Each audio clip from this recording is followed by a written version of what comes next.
Well, right now in this economy, things have really changed compared to a couple of years ago. So I would say to expect that you're not probably going to be able to get financing the way you normally would be in the past to really have startup capital. So you might have to invest your own capital to start up. You definitely have to have passion for whatever you want to do and experience whatever you want to do, because it's going to be all about networking to try to find, sales, customers. Well, I would say, in addition to that, commitment. Be certain that you're very committed to what you're doing, because it's going to take a lot of time, it's going to take a lot of energy, and a lot of dedication. Perseverance, because you have to be able to overcome challenges as they start. And you will have challenges every day, every week, Yep. and you just work through them. So being able to be prepared for that. Also recently I was just asked, if I had to do it all over again, what would I do different?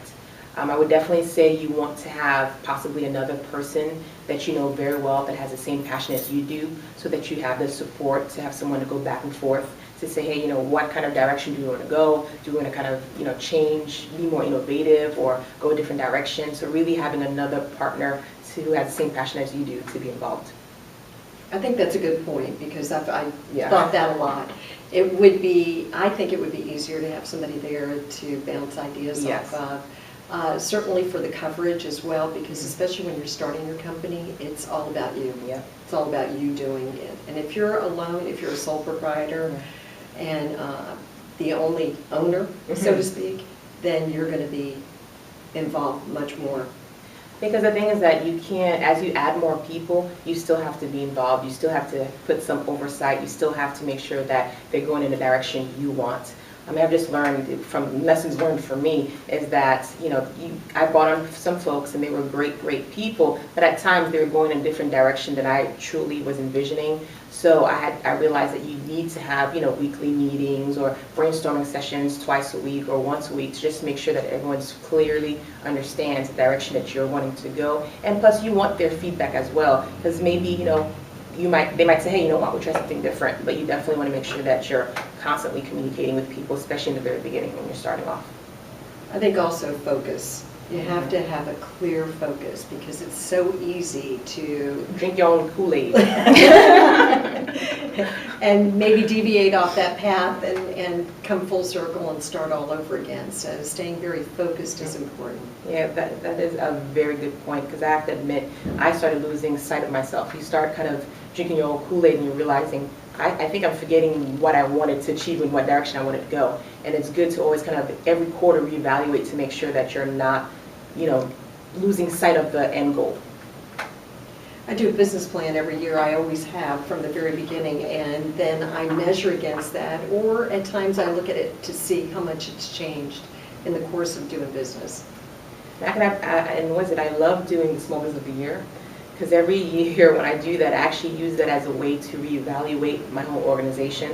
I remember one time someone said, oh, you already have the application filled out, you have to submit it. And I'm like, I can't do that. I'm not the same company. So I always use it as a tool to say, okay, what is it that I'm doing well? What is it where I can improve? What is it that I'm missing and maybe could enhance? So I always use that as a good gauge to really look at the company and where I need to improve. Speaking of the Small Business of the Year, I actually think it's a tremendous team building experience. Yes. It's been a lot of fun. It's been some work, but it really has been some really great team building. Yeah. Out of it, some of the things we have a virtual water cooler that we do, because a lot of our people are very distributed and remote and some in different parts of Florida, some out of state. So we have a virtual water cooler that everyone comes in on the phone, not allowed to talk about anything about business, but everything, just that they're, like the real water cooler, and just talk about anything they want to talk about.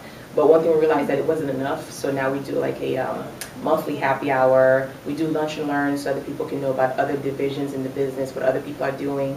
Because one thing, you want people to feel like they're part of an organization. Sometimes being a small company, some people might say, oh, there's only 4 of us, or 5 of us, or 10 of us, and they don't feel like it's truly a company. But you have to make sure that you create that environment to say, hey, you're not only just doing your own, but let's talk about how the company is doing, what's our services, are there any new ideas that you might be thinking of? That virtual water cooler. That's great. I'm going to have to try that one.